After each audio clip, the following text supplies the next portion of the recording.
नाशिकच्या college road परिसरात असणारी खाऊ गल्ली एक्सप्लोअर करायची असेल तर इथले निवडक स्पॉट मी तुम्हाला ह्या व्हिडिओमध्ये दाखवतो। सर्वप्रथम ही मोमो फॅक्टरी, जिथे खूप अमेझिंग असे मोमो मिळतात। इथले चीज चिली मोमो हे खूप अमेझिंग होते आणि टेस्टही खूप चांगली होती। रिजनेबल रेटमध्ये ते मोमो होते। त्याच्यानंतर इथे बाजूलाच रॉक अँड रोल या बर्गर आणि सँडविच जॉईंटला तुम्ही भेट देऊ शकता। त्यानंतर इथला महत्त्वाचा आणि मिस करू नका असा एक महत्त्वाचा स्पॉट म्हणजे हे चाप सेंटर।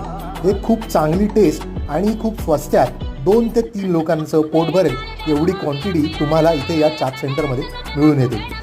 सोयाबीनचे हे चाप आणि त्याची असणारी एक भली मोठी रेंज तुम्हाला यांच्याकडे मिळून येते आणि खूप चांगल्या रीतीने तुम्ही ही टेस्ट करू शकता।